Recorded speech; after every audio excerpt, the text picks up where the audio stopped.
Hey, I'm Chad, and this is video 12 in my travel hack series. It's actually a follow-up to video 11. Video 11 had my round-trip airfare review. Video 12 will give you my round-trip hotel review. If you're watching and you want to know more about the airlines, that's going to be in my previous one, and about the different flights we took, which included an Etihad A380 apartment, 2 of them. Be sure and watch the previous video. In this video, we're going to go over all the Hilton hotels we stayed in, an Aerotel hotel that we stayed in, a warning, as well as the Hilton Conrad Maldives, which is probably one of the best rated hotels in the world. So if you're into that, watch the rest of this video. Okay, so first we took off from Denver to Dallas, and then spent some time in the lounge. All lounge reviews are also in the previous video.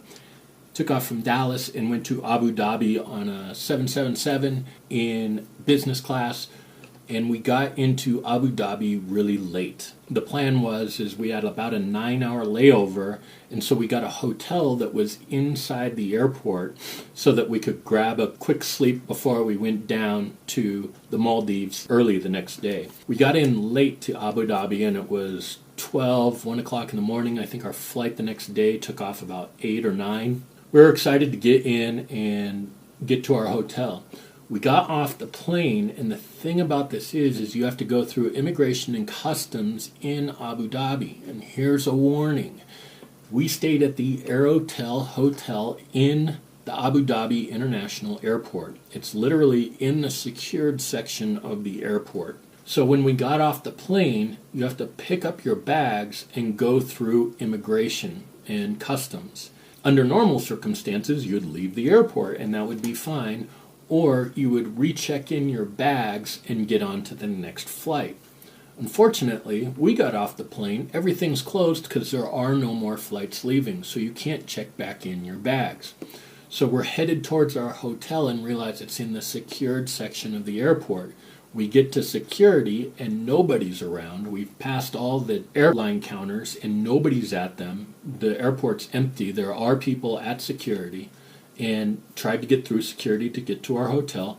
Security confirmed that the hotel was on the other side of security and that we could go there, but we couldn't bring our check-in bags. Just like any other airport, you can't bring check-in bags through security.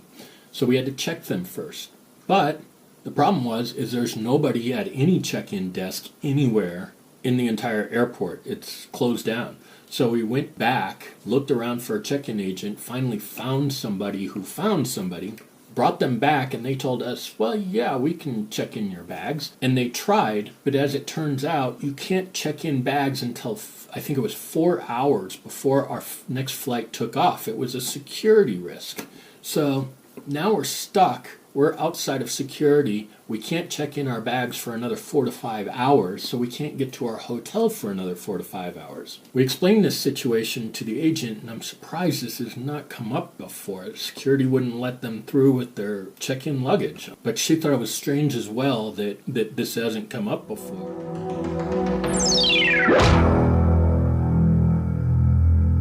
On our last video, we had a troll come in and make kind of a mean-spirited comment.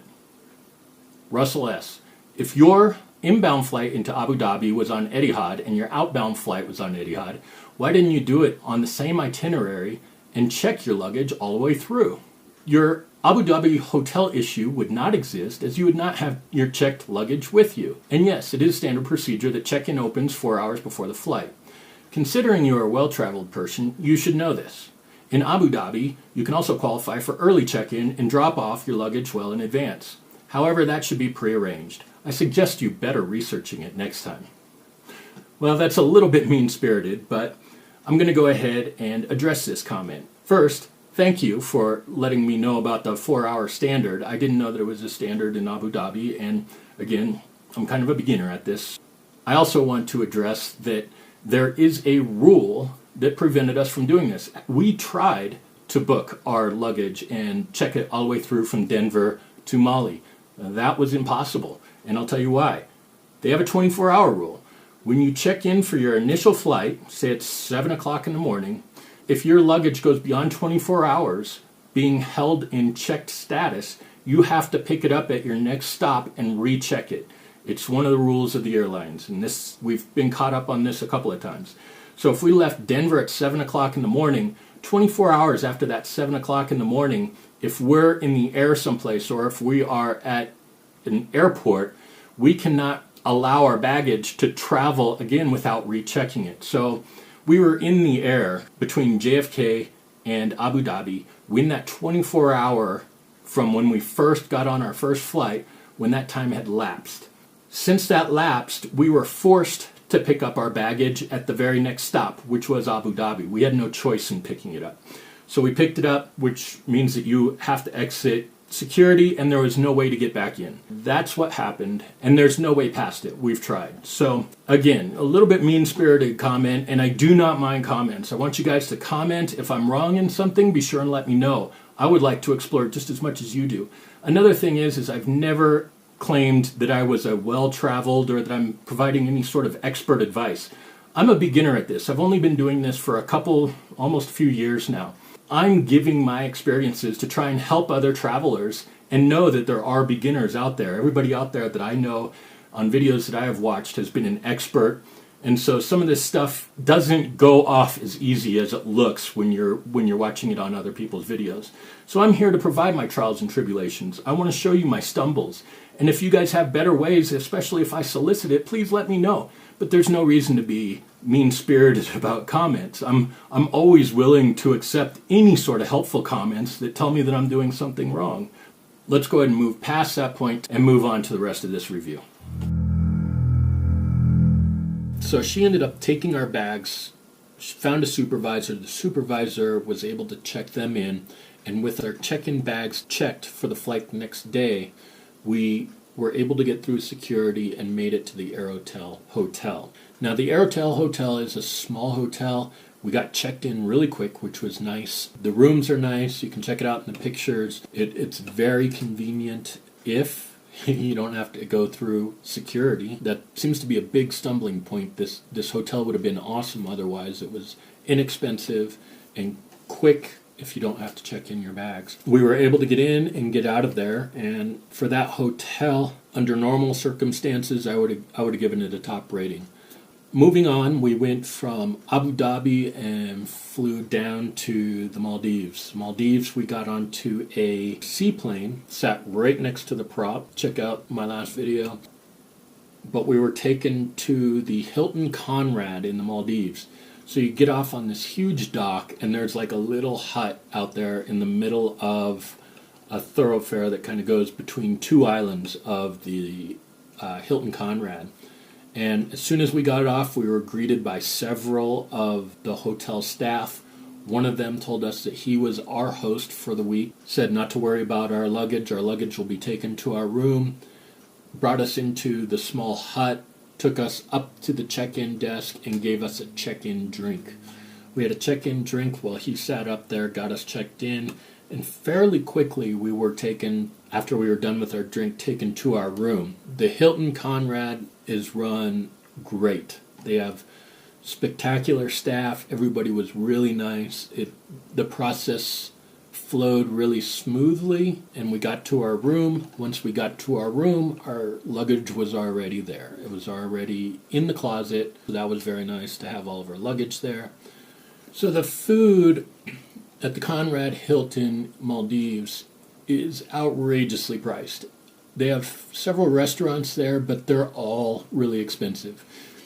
If you're dining in the restaurants, there's no cheap alternative. This is one of the most expensive places I have ever been.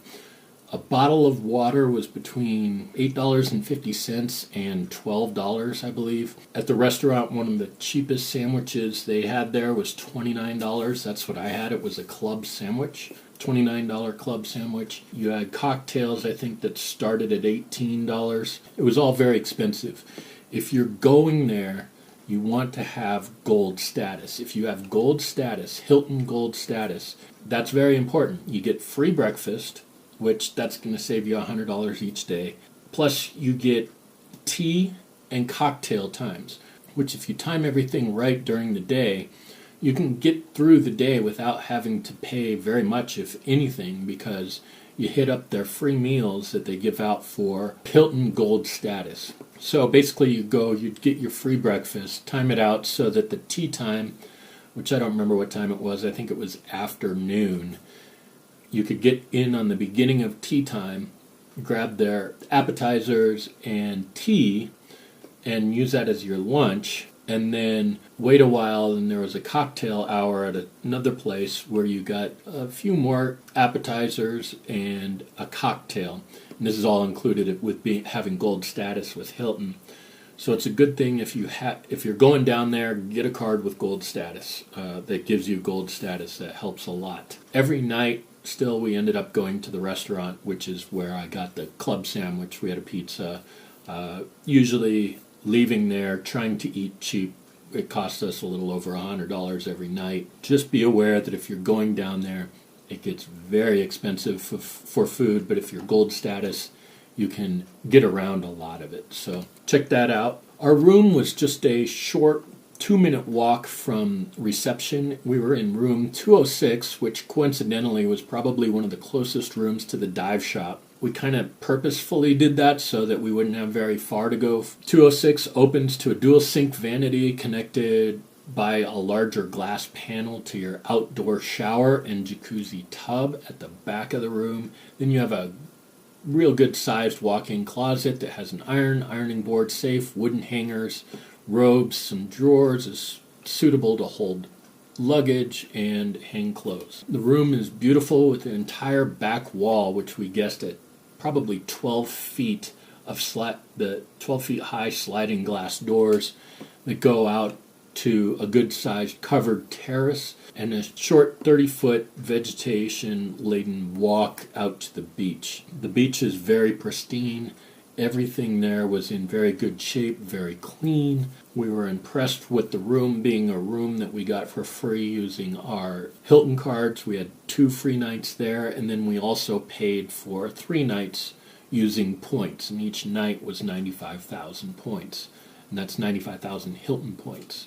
We used our Hilton miles that we had earned over the previous 6-9 months by getting credit cards. We think it's a fantastic place to go. Just be aware of the $500 flight in, and it costs $500 round trip per person for that seaplane that you take in there. And also the extras including food.